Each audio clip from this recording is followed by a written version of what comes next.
আজকে আমি ছানা দিয়ে পটলের একটা রেসিপি করে দেখাবো। আর এই রেসিপিটা আমি গ্যারান্টি দিয়ে বলতে পারি, একবার করে দেখবেন কিন্তু খেয়ে মুখে লেগে থাকবে। আমি বাড়িতেই ছানা কেটে নেব আর 1.5 কিলো মতো দুধ নিয়ে নিয়েছি। দুধটা প্রথমে কড়াইয়ে দিয়ে দিলাম। পুরো দুধটা আমি উনুনে খুব ভালো করে জাল দিয়ে নিয়েছি।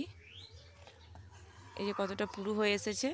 এবার এর মধ্যে আমি ছানার জলটা দিয়ে দেবো। আর আমি ছানা কাটার জন্য প্রতিদিন ছানা কাটি বাড়িতে, যেহেতু ওই জন্য পাউডার ব্যবহার করি না, ছানার জলটা রেখে দিই ফ্রিজের মধ্যে। এবার ছানাটা কাটতে শুরু করে দিয়েছে। এই যে পুরোপুরি ছানা হয়ে গেছে, দেখাই। আর এইভাবে ছানার পটলের রেসিপিটা খেয়ে একবার দেখবেন আর আমাকে কমেন্টে জানাবেন যে কেমন হয়েছে। এই যে পুরোপুরি ছানাটা কেটে গেছে। আর এদিকে আমি একদম টাটকা টাটকা পটল নিয়ে চলে এসেছি। পটলগুলো একটা জায়গায় দিয়ে দিয়েছি জলের মধ্যে, ভালো করে ধুয়ে আমি কেটে নেব। পটলগুলো দেওয়ার পর আমি প্রয়োজন মতো আলুটাও নিয়ে নেব।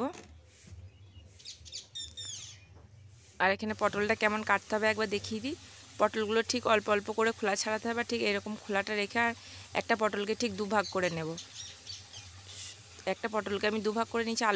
আলুটা এরকমভাবে কেটেছি, ডুম্বো ডুম্বো করে কেটে নিয়েছি। এদিকে ছানাটা আমি একটা বাটির মধ্যে তুলে নিয়েছি জল থেকে। এটা পরিষ্কার কাপড়ের মধ্যে দিয়ে আমি ছানার জলটা খুব ভালোভাবে নিগড়ে নেব, যে ছানাটার মধ্যে যেন একটুও জল না থাকে। এই যে এইভাবে আস্তে আস্তে করে চাপ দিয়ে আমি ছানার জলটা পুরোপুরি নিগড়ে নেব।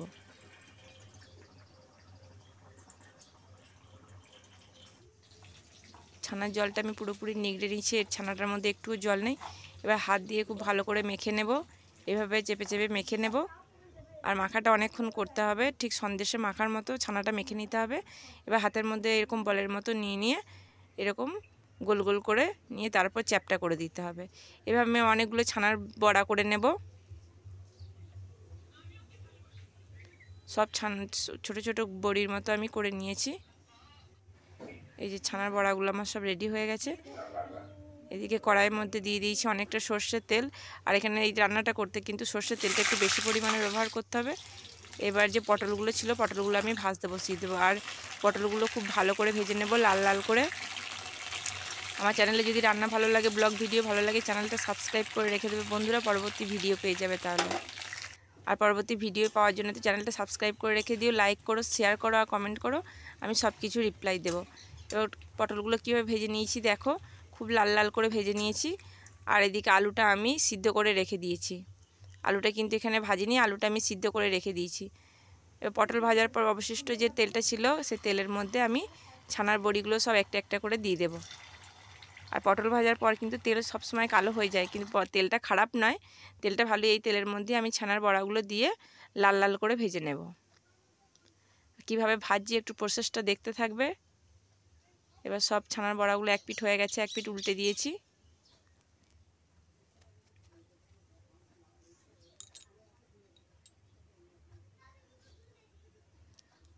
এবার বড়াগুলো সব ভাজা হয়ে গেছে, আমি তুলে নেব। এই যে দেখাই, ঠিক এইভাবেই লাল লাল করে ভেজে নিয়েছি। এবার ছানার বড়াগুলো ভাজার পরে যে তেলটা ছিল, সেই তেলের মধ্যে আমি দিয়ে দেব শুকনো লঙ্কা, গোটা গরম মশলা আর অল্প পরিমাণে গোটা জিরে ফোড়ন দিয়ে দিলাম। ফোড়ন দেওয়ার পর এর ওপরে দিয়ে দেবো প্রয়োজন মতো আদা বাটা। আদা বাটাটা দিয়ে একটু পরিমাণে কষিয়ে নেব। তারপরে কি মশলা দেবো একবার ভালো করে দেখতে থাকবে। এখানে দিয়ে দিয়েছি লঙ্কা গুঁড়ো, হলুদ গুঁড়ো, জিরে গুঁড়ো, নুন আর চিনি। সবগুলি প্রয়োজন মতো স্বাদ অনুযায়ী দেবেন।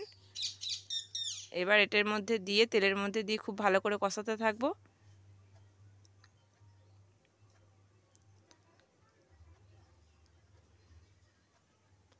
ভালো করে কষিয়ে নিয়েছি। এর উপরে দিয়ে দেবো 2 চামচ মতো কাশ্মীরি লঙ্কার গুঁড়ো। আর এই রান্নাটা সম্পূর্ণ নিরামিষ আর খেতেও দুর্দান্ত টেস্ট। আপনারা বাড়িতে বানিয়ে খেয়ে দেখবেন।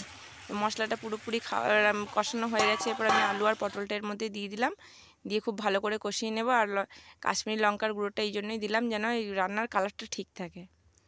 এবার খুব ভালো করে কষিয়ে নিয়েছি। 5 মিনিট মতো কষালেই হবে। এবার প্রয়োজন অনুযায়ী এতে জল দিয়ে দেব। আর এই রান্নার রেসিপিটা কেমন লাগলো বন্ধুরা আমাকে জানিও কিন্তু কমেন্টে। আর পরবর্তী ভিডিও পাওয়ার জন্য চ্যানেলটা সাবস্ক্রাইব করে রেখো। আর আমার ব্লগ ভিডিও কেমন লাগে আমাকে কিন্তু কমেন্টে জানাতে ভুলো না। এর উপরে ছানার বড়িগুলো সব আমি দিয়ে দিয়েছি। তরকারির উপরে আরেকটু প্রয়োজন মতো জল দিয়ে দিলাম। জল দিয়ে ভালো করে নাড়াচাড়া করে নেব। নাড়াচাড়া করার পর খুব ভালো করে ফুটিয়ে নেব। একটা দুর্দান্ত সেন্ট মানে গন্ধ বেরিয়েছে, আর খেতেও দারুণ লাগে এই তরকারিটা। এটা একদম সম্পূর্ণ ঘরোয়া পদ্ধতিতে একদম বাড়িতে বানিয়ে ছানা তৈরি করে নিজেই এটা বানাতে পারবেন। এটা একটা আলাদা মানে রান্নার একটা আলাদা স্বাদ আছে। আজকে ভিডিওটা এখানেই শেষ করছি।